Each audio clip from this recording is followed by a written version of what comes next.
Because, like, they did, like, the Jinn stuff and, like, the old pagan gods, I think. They did a few episodes of that. And that was interesting, and I wish they would have done more of that, but they went very heavy on, like, angels, demon, purgatory for so long that I kind of got bored with it, because it's like, yeah, everybody talks about angels and demons and purgatory. Nobody's ever talking about pagan gods or, like, oh, Egyptian gods. That would be fun. I think they did that once. They did, like, I think it was just a single episode where it was, like, other gods, essentially, from other religions, and it was just, like, a random spattering of different deities. And that was so interesting, and it would have been far more interesting if they would, like, have done more with that, but they didn't. I think I got as far as, like, I should really watch Supernatural again. It's just a good show. I think I got as far as, like, I want to say season 10? I can't imagine what's in that season. But they also had that like, season where they got very meta for a while, which was fun and interesting. It's fun and interesting to do it once, but, like, they did, like, a whole season of it, which was a little crazy. I don't know. It's a good show. I don't know about the new show, because I know there's a new show, but I don't know if it already got canceled or what. I haven't really heard a lot about it, which doesn't bode well, since I am super online all the time. Guys, I got through the sorting. We did it. I just had to talk about Supernatural. It's kind of funny because I say I was a fan of Super Wholock, but I didn't even watch all of Doctor Who either. I gave up like halfway through Matt Smith, to be honest. Like, we watched all the way to Capaldi, but, like, I was already checked out pretty much halfway through Matt Smith. And the Matt Smith storyline was really good, but I just didn't like Matt Smith as an actor. And then, like, when Capaldi came, I was like, I ain't about this shit.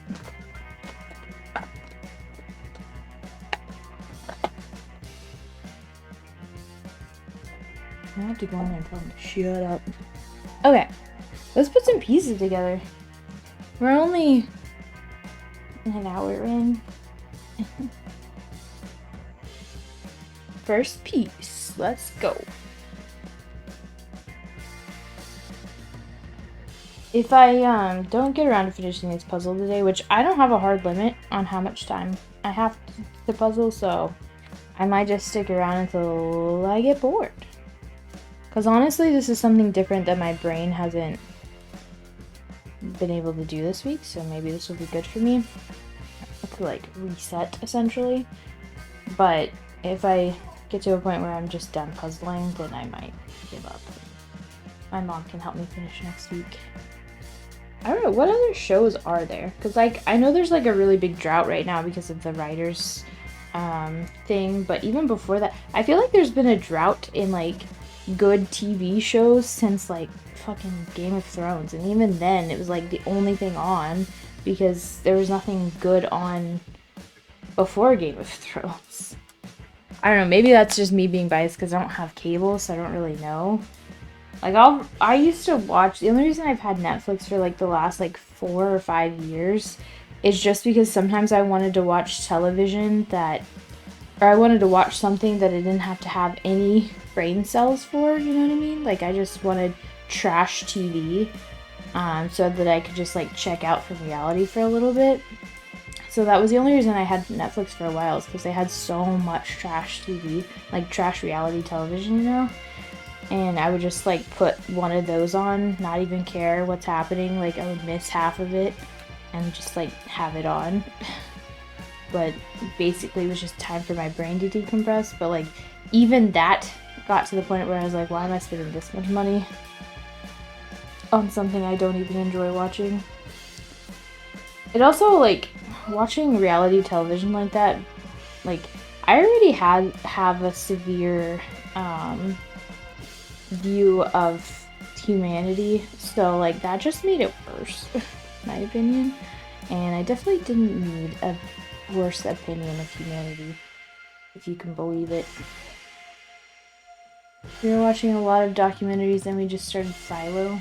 What's Silo? That's another thing. I saw an ad for I think it's the second Dune movie. And I was like, oh, the first one came out? Like, I don't even see ads for movies and shows and stuff. I mean, the only place I watch ads is like on Sunday on, my PlayStation, whenever I'm watching YouTube. But even then, like, I just don't know what exists anymore because I'm so out of those spaces. I watch so much, like, content on like YouTube and Twitch and stuff that I don't even know what's mainstream anymore. What if you don't have any of the subscription services? I guess cable's still a thing. I forget about that. I don't know anybody that has I guess my parents have cable. I don't know anybody my age that has cable. It's just one of those things that's like a luxury that we could never afford. And then by the time that I was even considering, like, even able to afford it, I was like, why would I? I've never had cable in my adult life. What a weird thing to think about. But then again, I've had up to like 4 or 5 streaming services at once, which is basically cable. I think. I don't really know how much cable costs. I just remember it used to be really expensive. I think it's gotten cheaper, but I could be wrong about that. I also don't know, because like I've been to people's houses where they have cable, and like they'll be like, put something on. I'm like, how do you find something to watch with like so many options? You know what I mean? Like, I don't know how you do it. Like, I would have what is it called whenever you have, it's like decision paralysis or whatever. I would be able to do it. I have streaming cable through my internet company, and I get maybe 25 channels, but hardly ever watch it because of YouTube and Twitch. Yeah. Yeah, whenever it's just a few channels. And also, like, I feel like with the last writer's strike, every channel, like, traditional media channel went to, like, trashy reality television, and they just haven't, like, recovered from that. They just, like, Discovery does and, like, every single, like, channel does some form of reality television because it's cheap, right? And it's just like, $60 for cable and internet. Sheesh, must be nice. I don't have cable, but I've never even looked at how much cable costs. I'm sure my mom would know because I think they still have it. They might have gotten rid of it. But I've certainly paid, like, there's been like times in my life where I've paid, $50 a month, $60 a month for not cable, but for streaming services, If I had the actual service, it would be closer to 100, I think. I don't know. I remember whenever I first moved out, which obviously was 13 years ago, but it was like $400, something insane. And it was like, that's not even something to consider, you know what I mean? I know millennials ruined that industry too, like we do everything, so.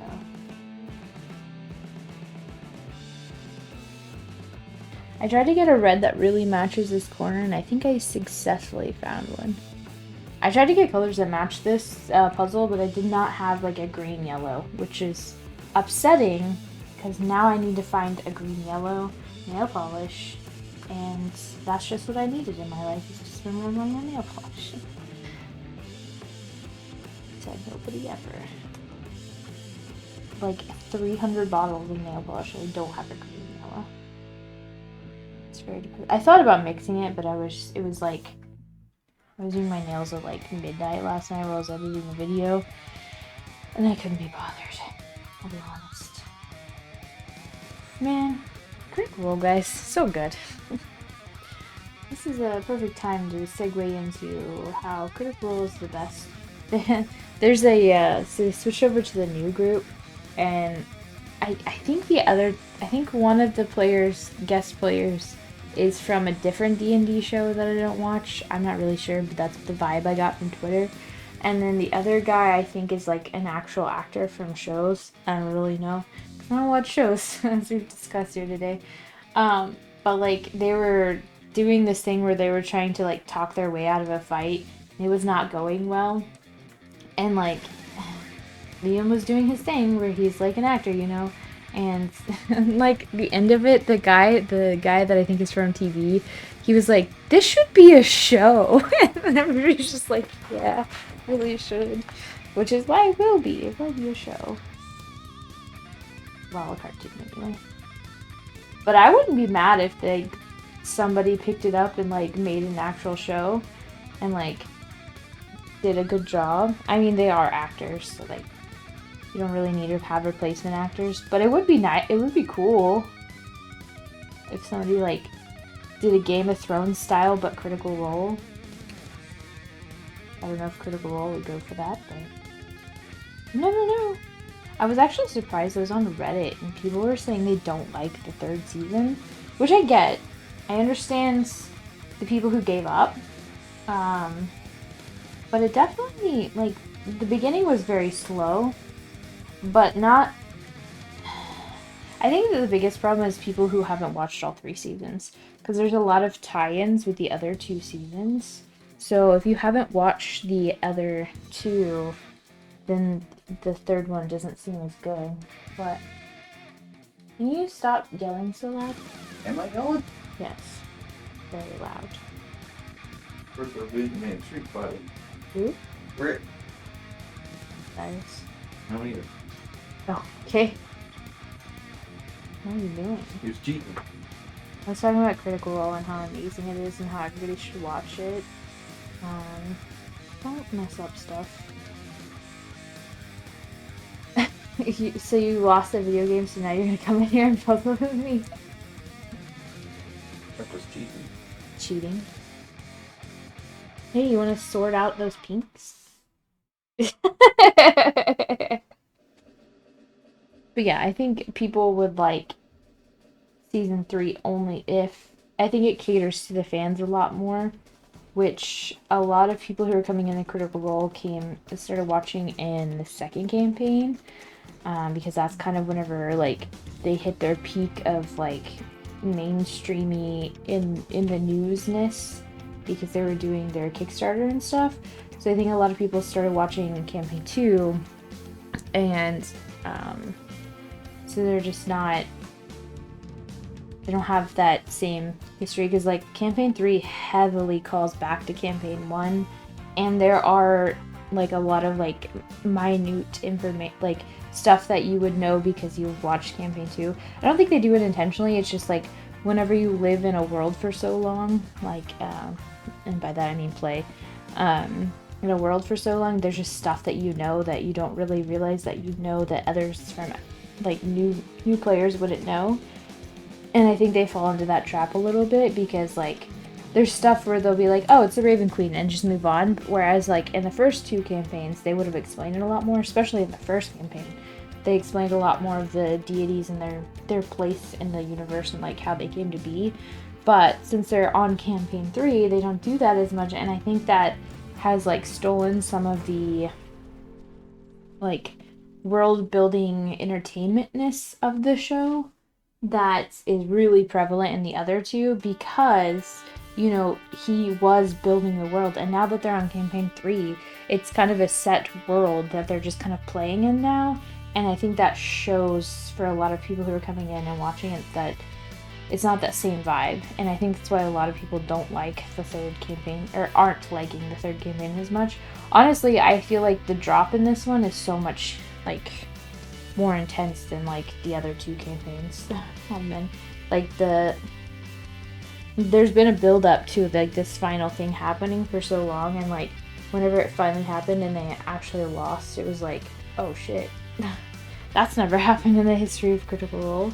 So it's actually, I think it's more interesting than, because like the first campaign, it was just like a hero's tale, like it's pretty generic, like a bunch of dummies get together and like save the world a bunch of times.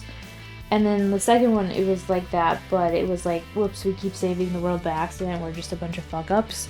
And then now in like the third campaign, it's like they want to do good, but they don't necessarily have like the resources or like knowledge or any like the connections. Like the second campaign, like they were a bunch of fuck ups, but they still have pretty high up connections to like organizations and stuff.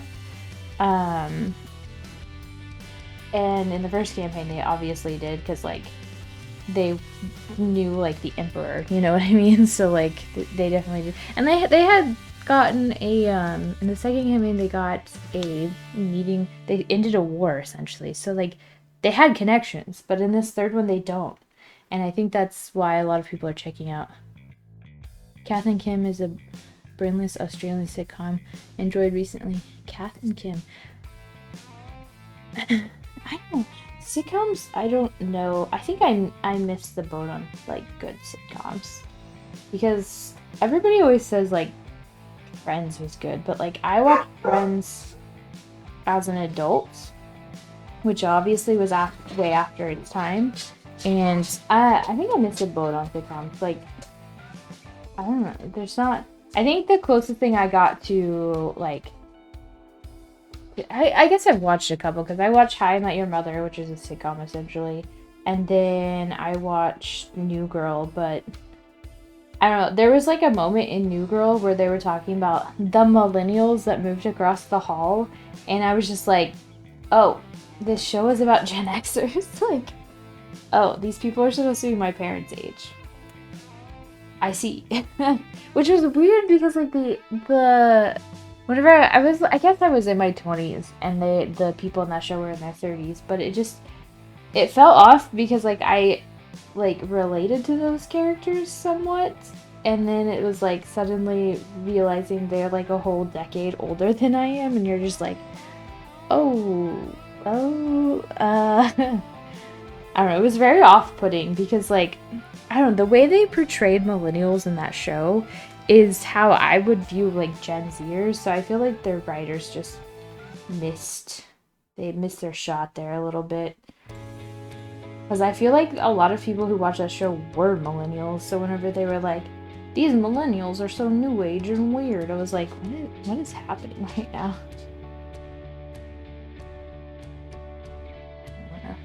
That put me on that show. I don't think I ended up watching that till the end. I watched How I Met Your Mother till the end because you kind of have to, right?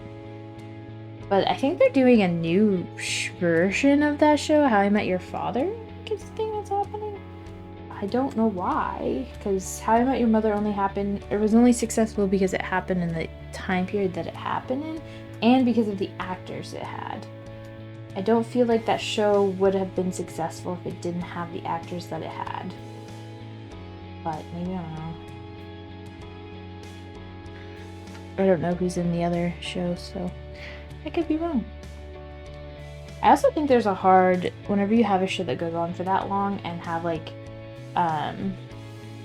such iconic characters, I think it would be hard not to like call back to previous, like have like them pop in every once in a while or like do cameos. Because I feel like that would be like important.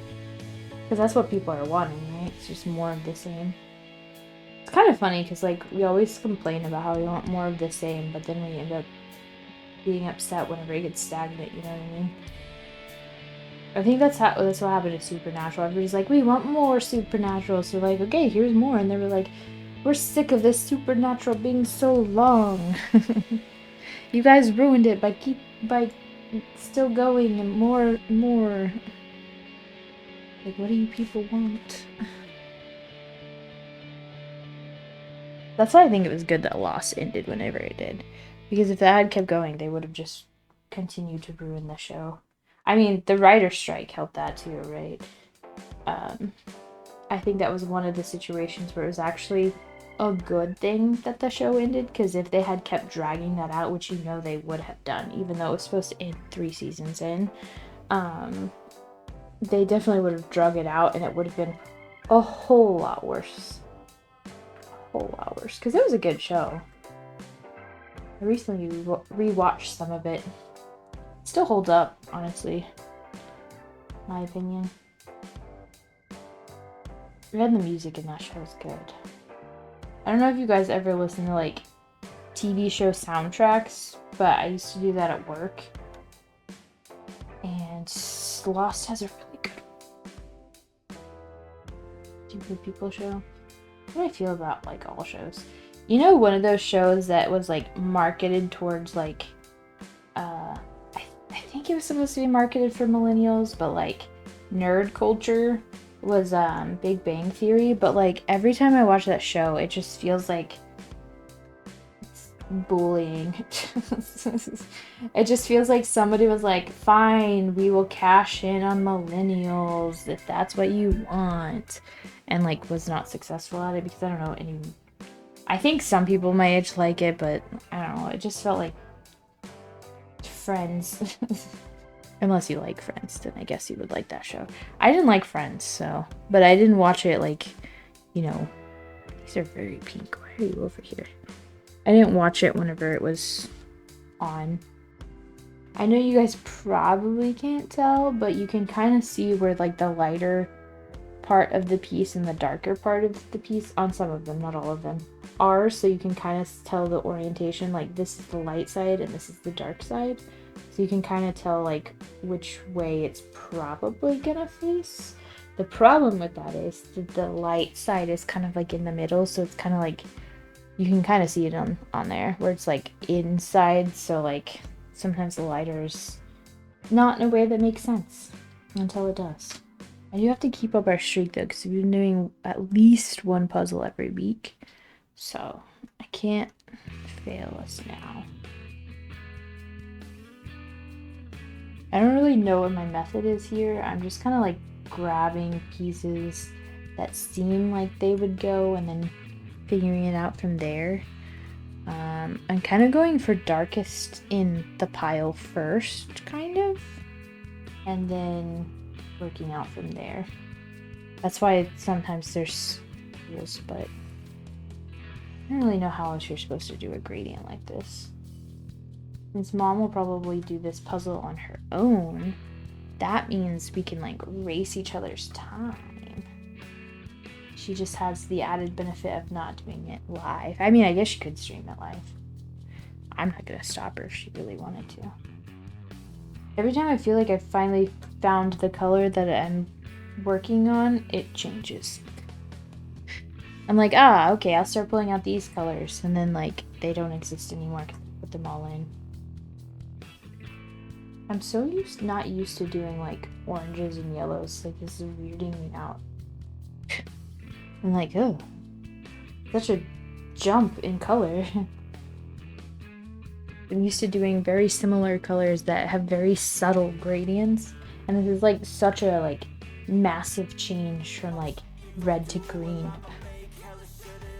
I need to like look up this band on like Spotify and see if they have any like not royalty free music. I imagine they don't, but they're probably just a industry plant by YouTube. But I really do like some music. It's just like really good, catchy, like pop punk sounding. I guess not pop, but don't know genres of music. My brain would like instantly is like, oh, this is that genre of music, but it doesn't have a name. It's just that one genre that sounds like this. That's the genre. I don't know what my favorite genre of music is. I just know good music whenever I hear it.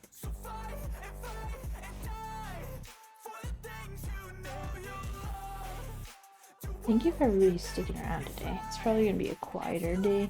As much as I can like ramble on for like fucking eternity. I know not everybody gives a shit about Critical Role or the Red or Super Hula for that matter. But a lot of what I say is a bunch of nonsense. But sometimes if I'm talking, I'm trying to get better at this. This is a skill I am working on, but if I'm talking, I'm also puzzling. It helps when we do easier puzzles, because there's some puzzles, like the planet puzzles that we do, just take more brain power. I don't know why. You wanna come here? Come here. Come back. She said no thank you. I guess there's no dogs in here. I should just turn off the dog cam. I don't know why, but yeah, some puzzles take a lot more brain power, and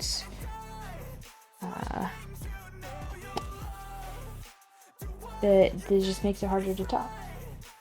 If you are trying to put all your processes into one thing, you can't put them in the other things. Not that this one takes a whole lot of brain power, which is why we're getting through it, but this would probably also be, honestly, if this keeps going as well as it's going. I haven't gone to the purple yet. I'm not looking at it because that's upsetting. But if it goes as smoothly as the rest of this is gone, then this might be a bit of a shorter stream because I'm not going to do a second puzzle. I only really want to do one because, like, Mom does puzzles without me all the time. Which is fine. It doesn't really bother me, but, like, what if I want to do puzzles, you know? This is my puzzle day. It's really the only day I get to do puzzles. I could do more puzzle streams during the week, but I don't know. It's just like a me and Mom thing, you know what I mean? At this point. I kind of figured, though, that she'd be out sick today. I kind of had planned for that to be a thing all week. I just wasn't... I hadn't decided whether or not I was going to continue to stream, even if she was. Yeah, the kid got sick. So, of course, Mom got sick. And even I didn't feel great most of the week, so... Probably just something going around. I don't know, I always seem to get sick in the summer. Everybody else gets sick in, like, the winter. I think it's because summertime is the only time I'm like, time to go out into the real world. And then my body's like, whoa, whoa, whoa. What are you doing there? I'm like, oh yeah, I don't do that anymore, so... Actually, this is a bad idea.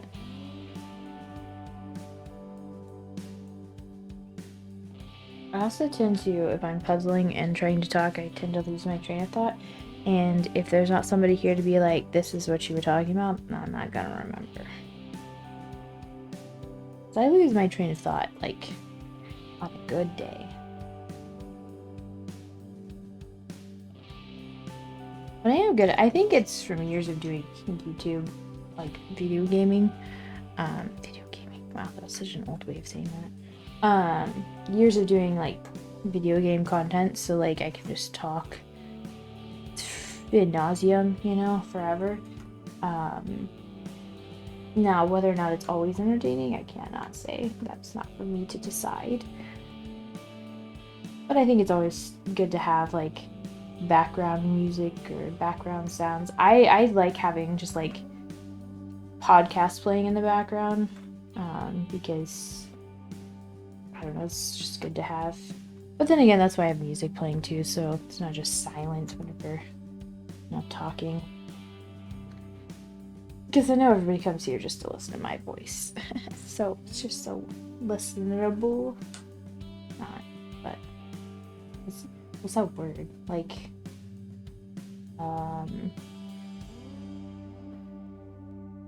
like, I don't know, is there a word for that? Listenable? Like, auditorily pleasing? I don't know, I'm sure there's a better word for that. Such a good writer, can't you tell? I think that's my biggest struggle with writing is there's a word that I want to exist, but it doesn't. And it's like, oh, I guess I will find another way of saying the thing that I want to say. Because it would be so convenient if you could say everything with, like, a single word. Like, you mean this thing, but there's not a word that exists for it. I guess you could just be like Shakespeare, just invent words.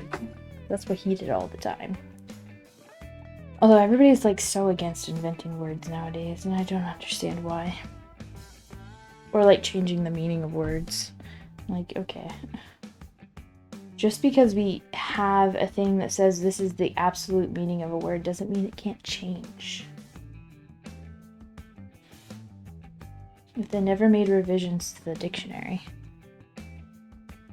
society would never evolve.